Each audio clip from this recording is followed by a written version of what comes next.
Gram सभा उन बिलाई लहरी सुअरहा से प्रधान पद के भावी प्रत्याशी कालिंदी देवी माता गोपाल उपाध्याय जी को अपना बहुमूल्य वोट देकर भारी मतों से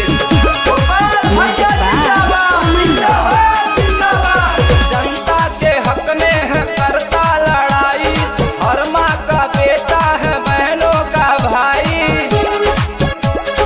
बहनों का भाई। जनता के हक में है करता लड़ाई, हर माँ का बेटा है बहनों का भाई।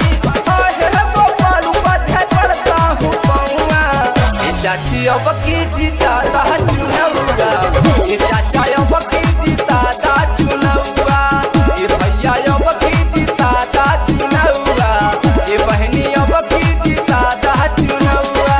अरे सुना है समंदर को बड़ा घुमान आया है, सुना है समंदर को बड़ा घुमान आया है, कश्ती उधरी लेके चलो जिधर तूफान आया है।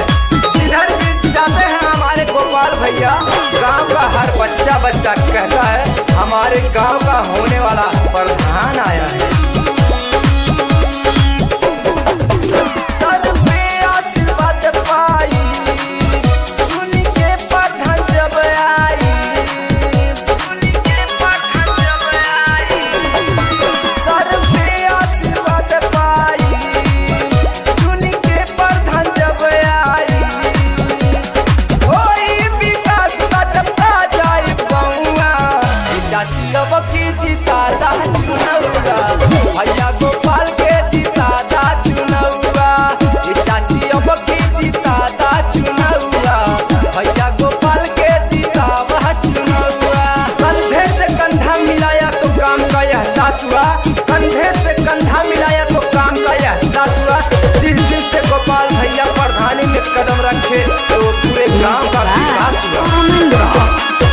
हालत गौवा के सुधर जाई, नाली रोडवा जब बन जाई, नाली रोडवा जब बन जाई।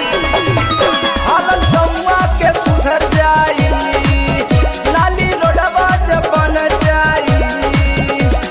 यही तेरा संतरा टेला नौआ, भैया गोपाल के जीता था चुनौआ, चाची अब